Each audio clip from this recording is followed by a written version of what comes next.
마태복음 13장 31절로 35절입니다.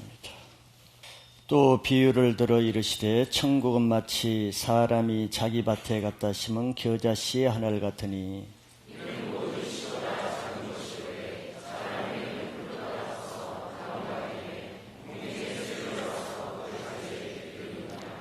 또 비유로 말씀하시되 천국은 마치 여자가 가루 서말 속에 갖다 넣어 전부 부풀게 한 누룩과 같으니라.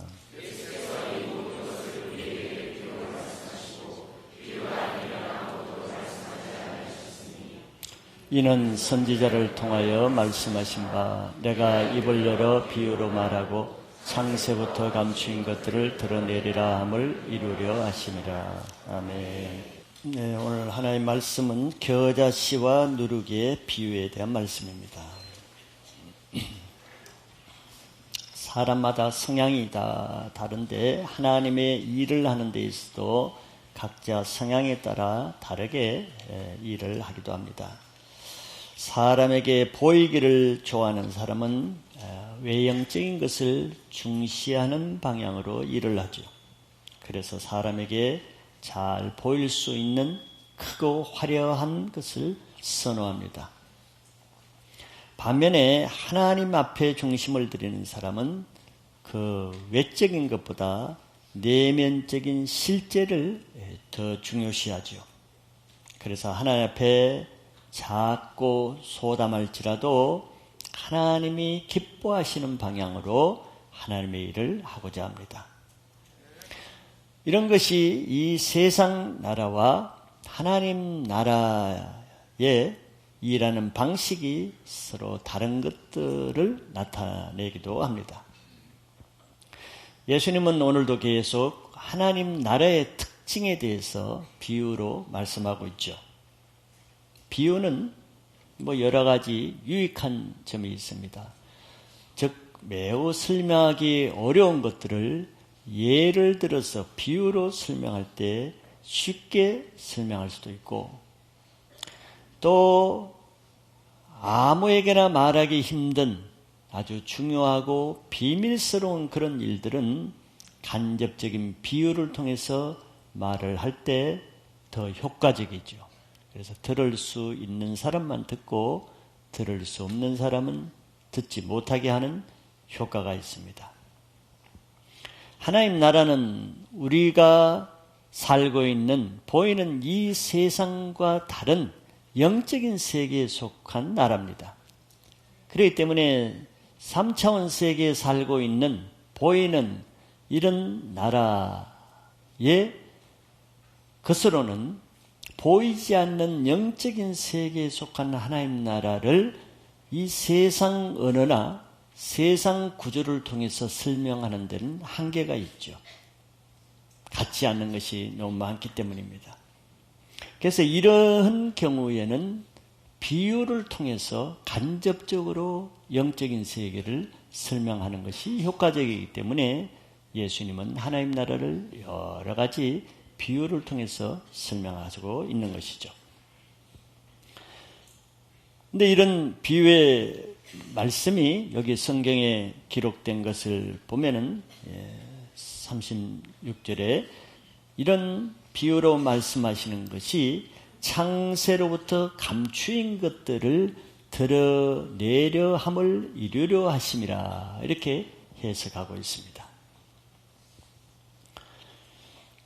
이런 비유의 말씀을 믿음으로 듣기 위해서는 그래서 들을 귀가 있어야 한다는 결론이죠. 예수님이 천국을 한 가지로만 설명하지 않고 지금 여러 가지로 설명하죠. 앞으로 또 더 남았습니다.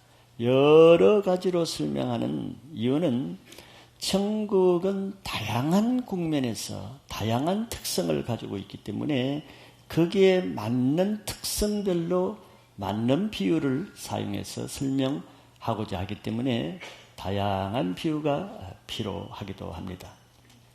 오늘 말씀에는 천국은 겨자씨와 같다고 이렇게 비유를 하셨는데, 겨자씨 하나 안에 모든 천국이 다 설명된다, 그런 뜻은 아니죠.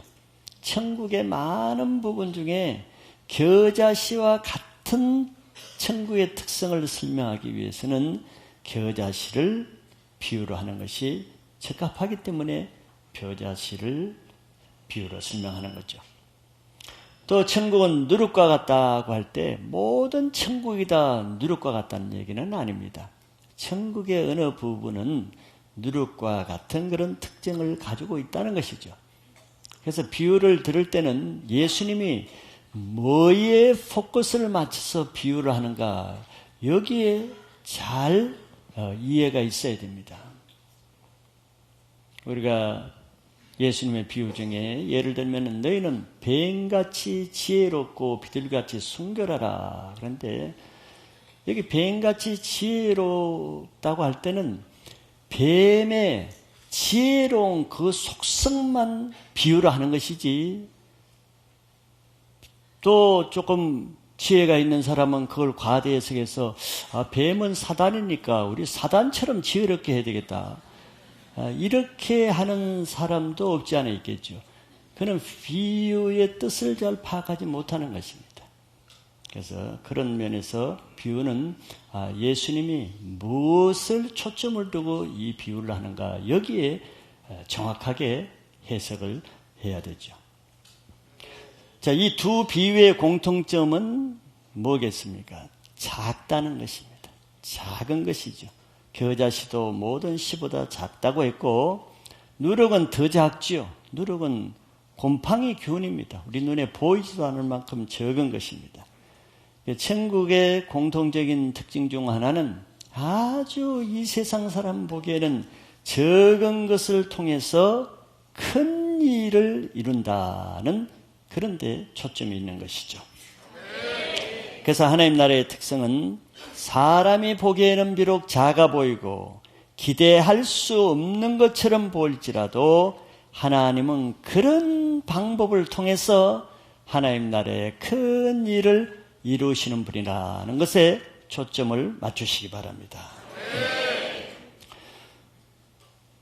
크게 두 부분으로 보고자 하는 것은, 첫째는 천국이 작은 것으로 시작한다는 것입니다. 겨자씨와 누룩의 비유는 하나님 나라의 한 특징을 말하는데, 그것은 바로 하나님 나라는 시작이 작게 시작한다는 거예요. 일반적으로 사람들은 어떤 일을 하고자 할 때 크게 시작하려고 그러죠. 왜 그러냐 하면은, 그래야 사람들의 보기에 우선 좋아 보이고 신뢰를 주고 사람들이 인정하기 때문입니다. 좀 비유가 어떨지 몰라도, 그래서 교회를 하고자 할 때도 어떤 분들은 우선 교회를 빚을 내서라도 크게 지어놓고 시작하고자 하는 사람이 있죠. 왜? 사람들의 심리는 큰 것을 좋아하니까. 그래서 우리는 교회 개척 때 조그만 아들랑 같은 데 시작했더니 사람이 오질 않죠. 분당에서 상가로 시작했는데 분당 사람 안 옵니다. 그래서 사람들의 심리를 아는 사람은 사람을 상대로 일할 때는 크게 시작하려는 거죠. 사람을 상대로 시작할 때. 또 그래야 그것을 통해서 자기가 이렇게 능력이 있고 큰 사람이다는 것을 과시하는 그 목적은, 그것을 통해서 자기가 영광을 얻는 데 목적이 있기 때문에 그렇죠. 그러나 하나님 나라를 그런 사람의 방법과 같이 하게 되면은 실패하겠죠. 왜? 하나님의 나라는 그런 방법으로 하나님이 일하시지 않기 때문입니다. 하나님 나라는 오늘 말씀대로 사람이 생각하는 방법과 반대로 시작해요. 작게 시작합니다. 사람들이 뭘 하려 그러면은 자기 밭에 어떤 나무를 심으려 그러면은 씨부터 먼저 큰 걸 심으려 그러겠죠. 호박씨 같은 큰 거를 찾아서 큰 걸 심으려 그러지 조그마한 것을 찾아서 심으려고 하는 사람 별로 없겠죠. 왜? 가능성을 보기 때문에.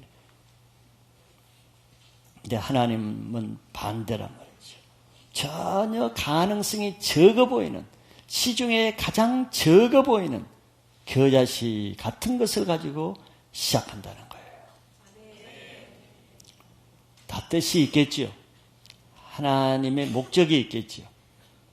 하나님은 하나님의 일을 통해서만은 사람이 결코 영광받지 못하게 하기 위해서 오직 그것을 통해서 하나님 자신만이 영광받으실 목적이기 때문에 사람의 가능성을 배제하는 방법으로 시작하는 거죠.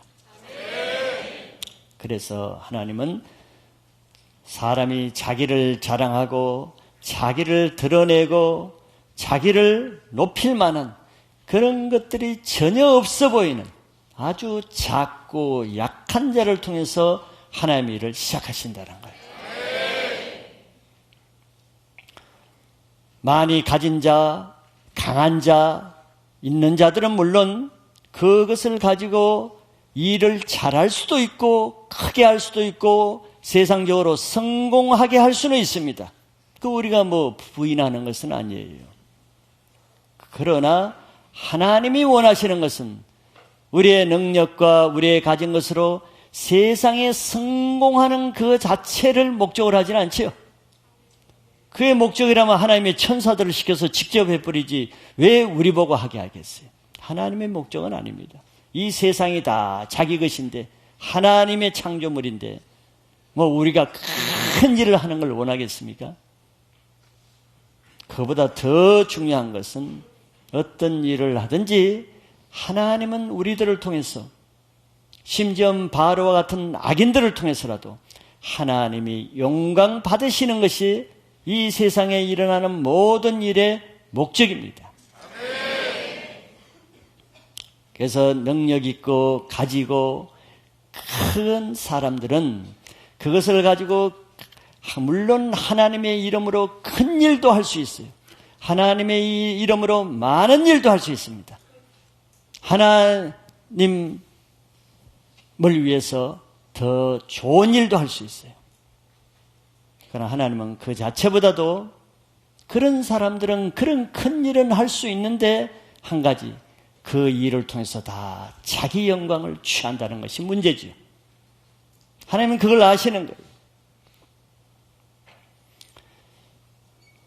그래서 하나님은 우리 인간의 약한 점을 다 아시기 때문에 말로만 하시지 않고 하나님 나라에 일하는 방법을 실제적으로 모델로 보여주셨는데 그 이 땅에서 볼 수 있는 하나님 나라의 모형, 모델이 바로 예수 그리스도입니다.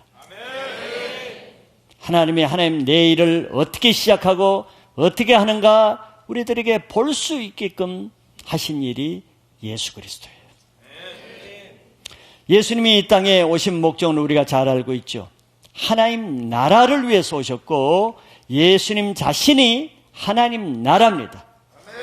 왜? 하나님 나라는 하나님이 통치하시는 나라를 말하는 것인데 그래서 예수님 자신이 이 땅에 하나님 나라를 위해서 오셨을 뿐만 아니라 예수님 자신이 하나님 나라가 되시는 거예요. 그런데 하나님은 그 예수님을 이 땅에 보내셔서 하나님 나라를 시작할 때 어떤 방법으로 하셨냐면 오늘 겨자씨와 누룩은 예수님 자신에 대한 말씀입니다. 하나님은 예수님을 이 땅에 보냈을 때 작은 겨자씨와 같은 모습으로 보냈고 작은 보이지 않는 누룩과 같은 모습으로 일을 하셨단 말이죠. 그래서 예수님은 이 땅에 오실 때 큰 왕궁에서 사역을 시작한 게 아니죠. 이 땅에 오실 때 작은 동네 베들레헴 마구간에서 하나님 나라를 시작했습니다. 그리고 그가 이스라엘 중에 가장 무시받는 많은 동네 중에서도 예루살렘도 아닌 나사렛 촌동네에서 작은 목수의 일을 함으로써 하나님 나라를 시작한 거죠. 이것은 아무도 그가 하나님 나라를 시작하는 사람이고 하나님을 위해서 온 메시아라는 것을 전혀 기대할 수 없는 겨자씨와 같은 모습으로 시작하신 거예요. 이것을 사람들은 모르지만 사단은 이것을 압니다. 알죠? 사단은 하나님이 하시는 일을 다 알아요. 사단이 하나님 보좌에서 오랫동안 찬양 대장을 한 천사였기 때문에 그것을 알죠. 그래서 이것을 아는 사단은 예수님이 하나님 나라의 방법으로 사역을 하실 것을 아시고 사단이 하는 일은 뭐겠어요? 예수님이 하나님 나라의 일을 하지 못하게 방해하는 것이잖아요. 그래서 사단은 예수님이 사람이 인정할 만한 큰 능력으로 하나님 나라를 시작할 수 있도록 예수님을 유혹하고 시험하죠. 사단이 시험하는 것이 뭐겠습니까? 예수님을 시험하는 것은 우리를 시험하는 것입니다.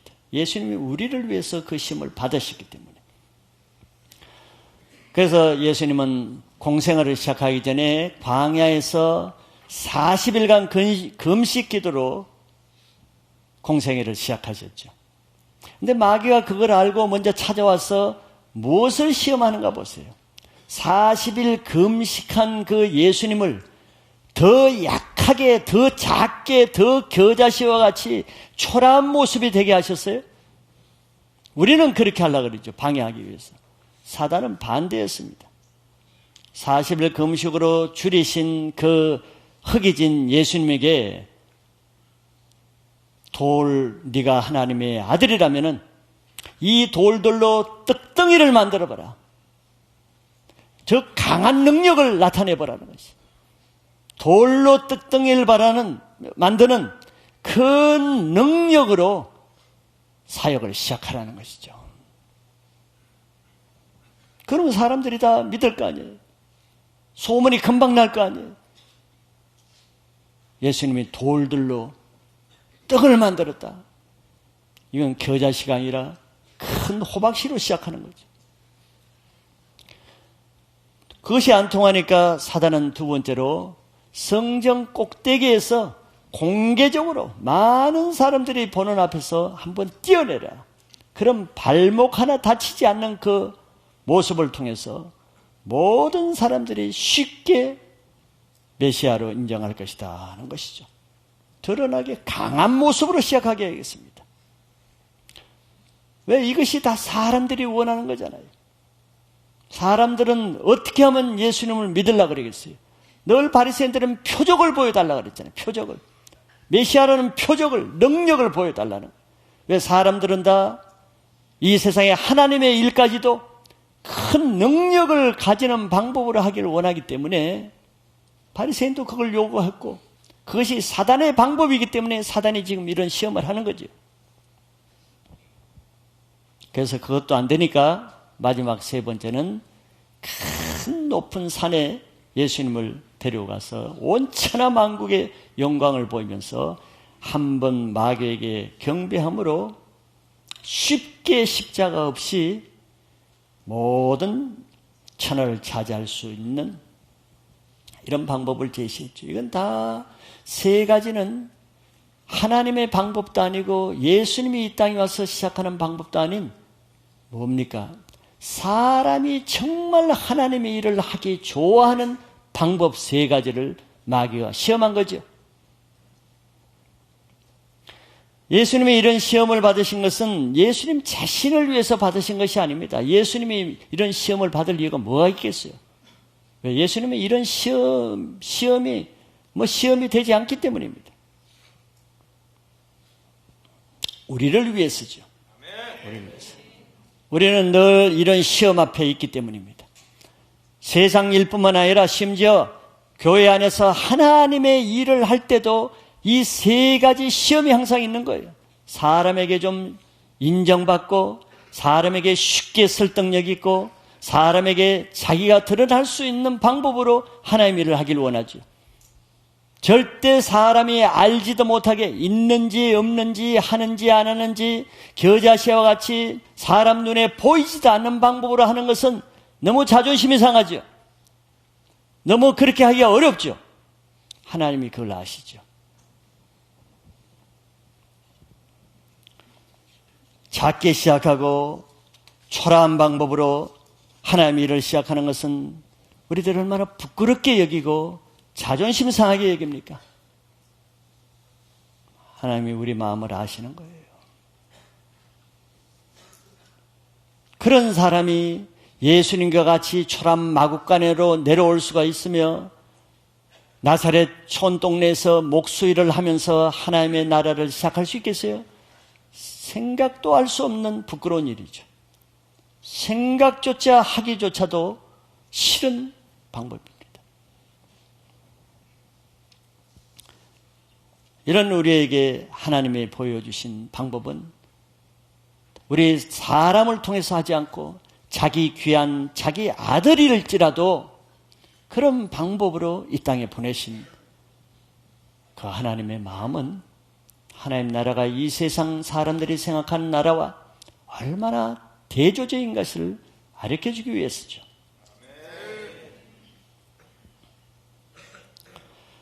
마귀의 시험을 다 물리친 후에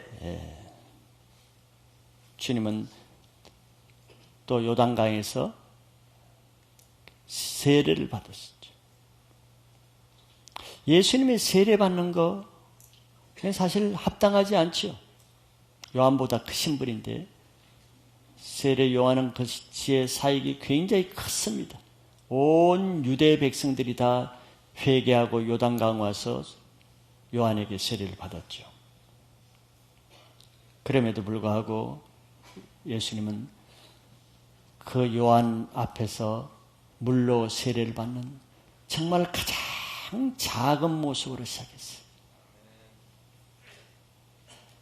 작아지지 않으면 이거 자존심 상해서 할 수 있겠습니까? 하나님의 아들이 사람에게 세례를 받는데.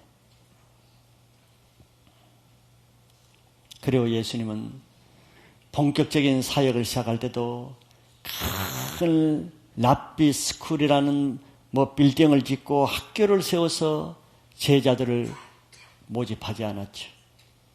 그건 굉장히 쉬운 방법이고 큰 방법입니다. 당시 랍비들이 한 대로 그렇게 할 수도 있겠지만 그러나 예수님은 그런 방법을 하지 않았죠. 손수 갈릴리 호숫가에 걸어가셔서 그것도 무리를 모으는 것도 아니고 배에 그물 짓는 한 사람에게 나를 따라오라. 겨우 한 사람을 불렀어요. 또 나가서 또 한 사람에게 나를 따르라. 또 초라한 세관에 나가서 나를 따르라. 직접 죄인인 세리와 창기들 또 어부들 한 사람을 부르는 거예요. 그런데 예수님의 비전이 뭡니까? 그 한 사람 불러가지고 먹고 살고 이렇게 하는 비전이 아니죠. 온 세상을 복음으로 변화시키는 것이 예수님의 사명이고 대명령입니다. 온 민족 열방을 주께로 인도하는 큰 비전을 가진 사람. 예수님의 비전이 적은, 사명이 적은 분이 아니에요. 그런데 그 엄청난 사명을 시작하는데 그것도 대단한 사람들에는 어부 한 사람을 부르는 것을 시작하는 거예요. 세상이 다 인정하지 않고 배척해버리는 세리 한 사람을 부르는 것으로 시작한 거예요. 이게 어디 세상에 통할 일입니까? 이런 사람을 데리고 어떻게 온 세상을 복음을 전하겠어요? 이런 사람이 쳐다보지도 않을, 인정하지도 않을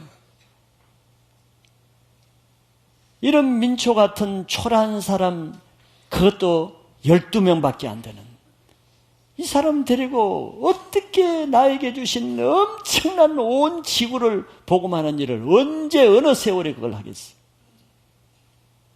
사람이라면 그렇게 안 하겠죠. 사람이라면 그렇게 안 할 거예요. 빚을 내서라도 예루살렘에 우선 큰 회당을 하나 짓고 보는 거죠.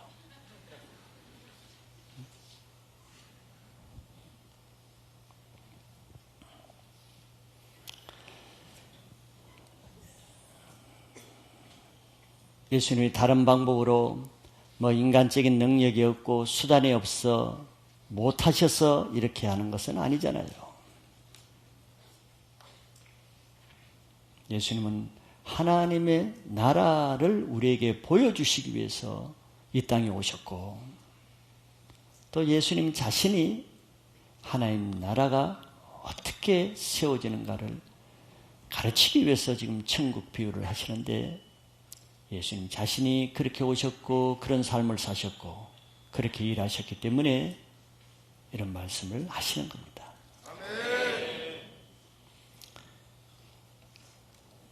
온 민족을 변화시키는 그 시작은 겨자씨와 같이 작은 모습으로 시작한다는 거죠. 사도 바울도 오늘날 유럽 교회가 시작할 때 전 유럽이 1500년 이상 기독교의 전성기를 이뤘잖아요. 그런 유럽 교회가 시작이 어떻게 됐습니까? 바울이 강가에 나가서 자주 장사하는 루디아 여인 한 사람을 만남으로 시작한 거예요. 하나님 나라의 특징입니다. 그렇기 때문에 이런 작은 것으로 시작하는 것을 부끄러워하는 사람은 하나님의 일을 하는 것이 아니라 자기 야망을 이루고자 하는 사람이라고 말할 수 있겠죠. 하나님은 이스라엘이라는 한 나라를 4000년 동안 이 땅에 존속하게 하셨는데, 특별한 나라로 그 시작이 어떻게 시작되는가 보세요. 오늘날 이스라엘이 자기 조상들이 아브라함 한 사람으로 시작됐어요. 이미 있던 대민족을 너는 오늘부터 너희 나라는 내 나라다 이렇게 시작한 게 아니에요. 남의 나라에 있는 갈대아 우르에 있는 그 한 사람으로 다시 시작한 겁니다. 근데 어떤 사람을, 그 갈대아 우르 대통령을 뽑은 것도 아니고 시장을 뽑은 것도 아니고 경찰총장을 뽑은 것도 아니에요. 그 갈대아 우르에 수많은 기라성 같은 사람이 있을 텐데 그 중에 가장 작은 겨자씨 같은 한 사람을 불렀죠. 수많은 청년들이 있음에도 불구하고 75세의 노인을 불렀고, 그 노인 중에도 번듯한 노인이 있을 텐데도 75세가 되도록 자식 하나 없는 그런, 그 당시에는 실패된 인생, 이미 배제된 인생, 소망이 없는 한 노인을 부른 거죠. 이게 하나님의 방법입니다.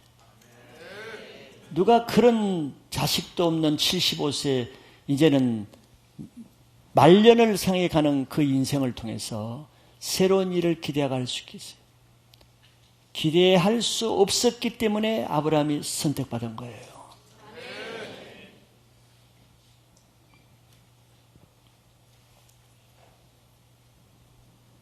메시아 왕국의 모델을 보여주시기 위해서 하나님이 한 왕국을 시작할 계획을 가지시고 시작한 것이 베들레헴의 작은 한 말제 아들 목동으로부터 시작했습니다. 이게 우연이겠습니까? 모든 걸 보세요. 우연이 없습니다. 반대로 다 일괄성이 있습니다. 일괄성입니다. 이렇게 하나님의 교회는 처음에는 다 겨자씨 같고 누룩과 같은 작은 것으로 시작하는 것이 하나님 나라이라는 하나의 표시가 됩니다. 큰 것으로 시작하는 것일수록 그것은 사람의 일이요 이 세상의 일이라는 표시도 되겠죠. 그래서 주님은 이런 적은 무리들에게 격려하기 위해서 이런 말씀하시죠. 적은 무리들이 천국이 너희 것이다 그랬어요. 천국은 작은 곳에서 시작한다는 거예요. 누가복음 12장 32절에 예수님이 이렇게 말씀하셨습니다. 적은 무리여 무서워 말라.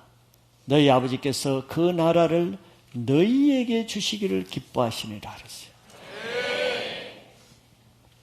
사람들은 하나님의 일을 하려고 할 때도 모든 것이 다 갖추어져 있는 상태에서, 모든 것이 안정적으로 된 상태에서, 또 모든 가능성이 있을 때 하나님의 일을 시작하려고 합니다. 이게 하나님의 일입니까?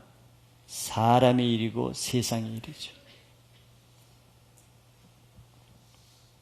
하나님 나라는 반대로 사람이 보기에 아무 기대할 수 없는 것, 가능성이 없는 방법으로 시작합니다.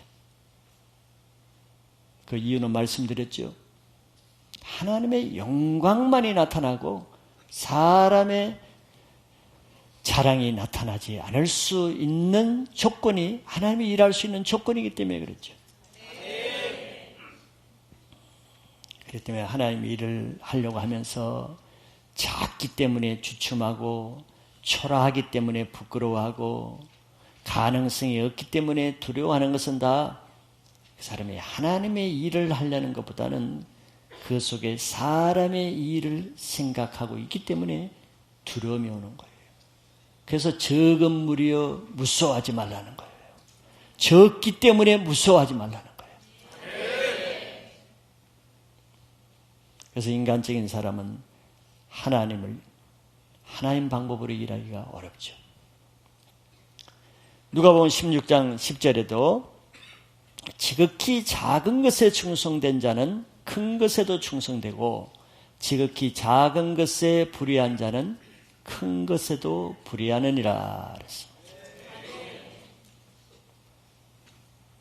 작은 것에 충성된 자는 어떤 자가 작은 것에 충성하겠어요? 마음으로 하는 사람이 작은 것에 또 충성할 수 있습니다. 작은 것에 불의한 자는 어떤 사람이 작은 것에 불의하겠어요? 작은 일에도 자기의 진심이 담긴 마음으로 하지 못하는 사람이 그렇게 하는 것이죠. 그 사람은 큰 것을 주어도 그런 마음으로 합니다. 그래서 하나님이 그런 사람에게는 큰 것을 맡기지도 않죠.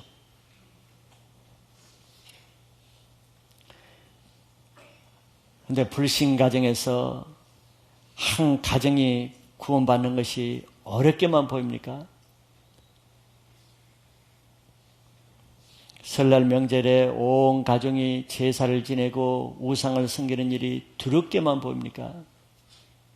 그렇게 보이는 사람은 그 가정 구원을 위해서 어떤 일을 할 것이 없죠.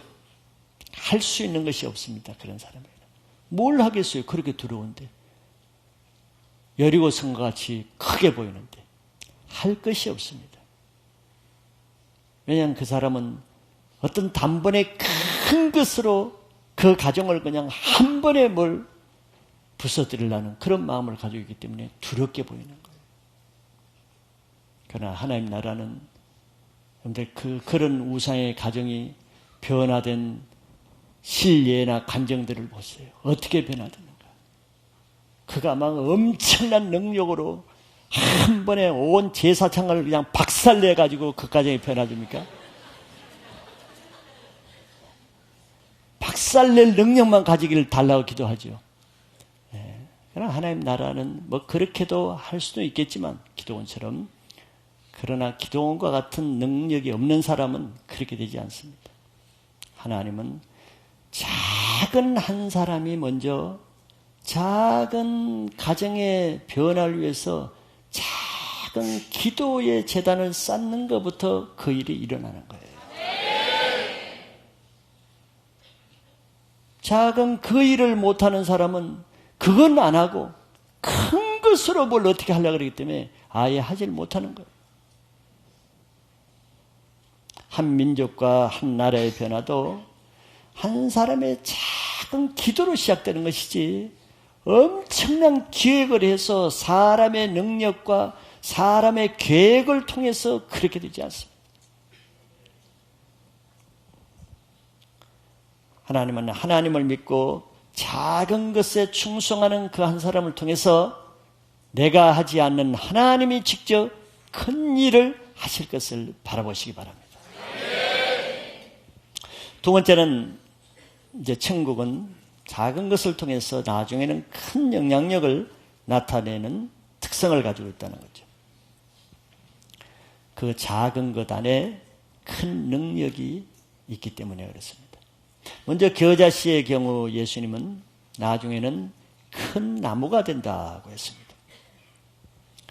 겨자씨가 모든 씨보다 작은 것으로 심어졌으나 자란 후에는 풀보다 큰 나무가 되어 새들이 그 가지에 와서 깃든다고 예수님이 비유를 했어요. 작은 복음의 씨가 심겨졌을 때 그것이 다른 엄청난 사람의 말보다 나중에는 더 큰 나무가 돼서 새들과 같은 많은 영혼들을 품을 수 있기까지 크게 된다는 말씀이죠. 겨자씨 비유는 외적인 하나님 나라의 변화를 설명하고 있습니다. 천국은 처음부터 큰 씨를 심거나 큰 나무를 심어서 크게 되는 그런 방법이 아니라는 것을 분명히 우리는 인식할 수 있길 바랍니다.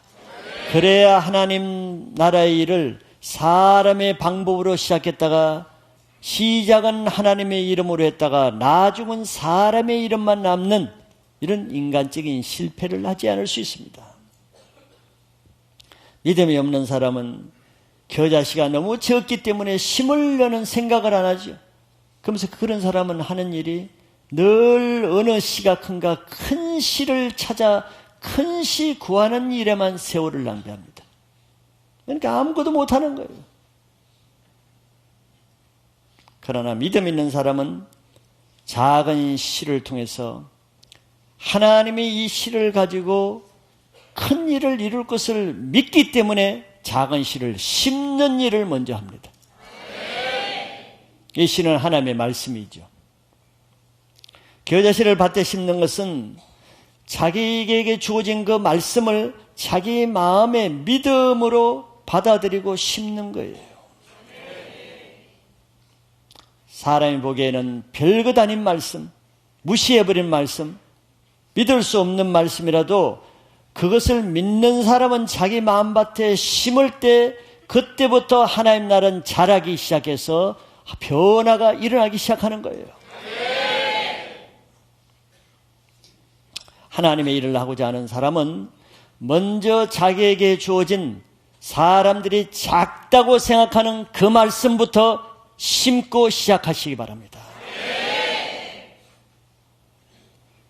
그런 심는 것이 있어야 하나님의 일할 근거가 있는 거예요. 심지 않으면 안 됩니다. 아무리 겨자씨가 많아도 심지 않으면 하나님 나라는 시작이 안 되는 거예요. 엄청난 큰 말씀이라 할지라도 심지 않으면 하나님이 일할 수가 없어요. 그렇기 때문에 지금부터라도 여러분들 교회를 다니는 것 자체에 만족하시지 않고 내 안에 하나님 나라의 변화를 사모하고 원한다 그러면은 나에게 주어지는 그때그때 던져지는 하나님의 말씀 하나라도 겨자씨 같은 작은 말씀 하나라도 심으셔야 되는 거예요. 심는 것은 그 말씀대로 따라 순종해서 살아내는 것입니다. 살아내는 것만큼 안 보이지만 내 안에는 말씀이 자라서 나중에 보면 내가 변화되어 있는 거예요. 늘 이렇게 말씀을 받아도 변화가 없는 사람, 교회 다니는 자체에 머무는 사람, 중요한 원인이 뭐겠습니까? 심지를 않기 때문에. 심는 것이 많은 겨자씨를 모으는 것보다 더 중요합니다. 매주 와서 많은 말씀을 듣는 것보다 그 중에 하나라도, 한 말씀이라도 내 마음판에 심고 그 중 안에 한 번 말씀대로 살아내는 것을 시작해 보세요. 그와 동시에 여러분들 속에 하나님 나라가 시작이 될 것입니다. 두 번째, 누룩은 가루 서말을 부풀게 하는 능력을 나타냅니다. 누룩은 균입니다. 곰팡이 균이죠. 보이지 않습니다. 그런 작은 누룩이 예수님의 비유는 서말이나 되는 밀가루, 서말 같은 건 굉장히 많잖아요. 그런데 그게 그 가루를 부풀게 하는 데 있어서는 뭐 누룩을 한 말 넣어야 되는 게 아닙니다. 한 대를 넣는 것도 아닙니다. 한 줌도 아니에요. 조금만 던져 넣으면은 그 밀가루를 부풀려서 누룩 작은 것이 엄청나게 큰 것을 변화시키는 내적인 변화를 설명하는 것이죠. 누룩의 힘도 물론 하나님의 말씀의 능력을 말씀하고 있습니다. 베드로전서 1장 23절에 보면은 너희가 거듭난 것은 썩어질 씨로 된 것이 아니요 썩지 아니할 씨로 된 것이니 살아있고 항상 있는 하나님의 말씀으로 되었느니라. 우리가 거듭나고 변화되는 것은 사실 세상 사람들이 보기에는 저런 사람이 무엇으로 변화될까 기대하지 않는 사람이 그 안에 하나님의 말씀 한마디가 들어가면은 그가 엄청난 변화를 일으킨다는 것을 여러분들 믿으시기 바랍니다. 그러나 마찬가지로 누룩이 그런 강력한 효소의 능력이 있다 할지라도 가루 속에 넣기 전에는 아무 능력이 나타나지 않습니다. 근데 아무리 예리한 칼이라 할지라도 히브리서 4장 12절에는 하나님의 말씀을 예리한 칼의 비유를 들잖아요. 살아있고 운동력이 있는 예리한 양선, 날성, 검 같다고 하잖아요. 그래서 우리의 홍과 영과 모든 관절 골수를 쪼개는 능력이 있어요. 여러분, 칼을 그냥 어떤 무나 채소에 대기만 해도 베어질 날카로운 칼이 있다고 합니다. 엄청난 능력이죠. 그런데 그 칼이라 할지라도 칼을 사람의 손에 들고 무에 되지 않을 때는, 되기 전까지는 칼은 아무 능력이 나타나지 않습니다. 예리하고 날카로운 건 맞아요. 능력이 있는 건 맞아요. 그러나 사람이 그 칼을 들어서 어떤 물건에 되기 전까지는 아무 역할도 나타나지 않아요. 하나님의 말씀이 비슷한 것입니다.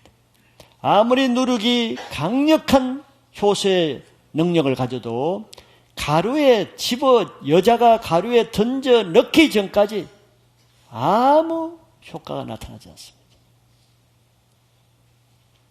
이게 굉장히 중요한 비유의 말씀이죠. 하나님의 말씀은 불과 같다고 했고 양성, 날성, 금 같다고 했고 천지를 만드신 권능이 있다고 했습니다. 우린 다 알아요. 그러나 그런 말씀을 매주 이렇게 들음에도 불구하고 꼼짝하지 않는 사람도 있잖아요.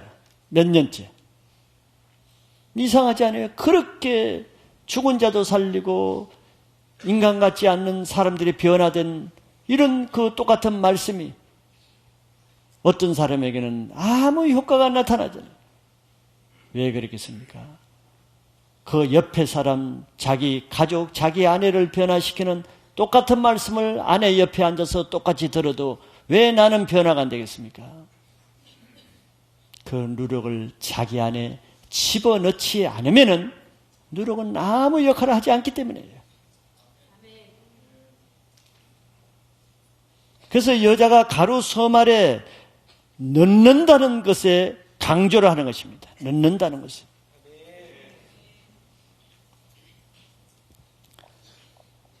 하나님 나라는 우리 가운데 하나님의 말씀이 아무리 전해져도 그것이 내 심령 안에, 내 마음밭 안에 말씀이 던져져서 내 안에 심겨져야, 넣어져야 그때부터 하나님이 일을 시작하는 거예요. 그러니까 하나님이 능력이 없어 그 사람을 못 바뀌는 게 아닙니다. 하나님이 그 사람 속에는 말씀이 들어갈 때 그 말씀을 통해서 하나님이 일을 하시는데 말씀을 일단 받아들이지 않으니까 하나님이 일할 수가 없는 거예요.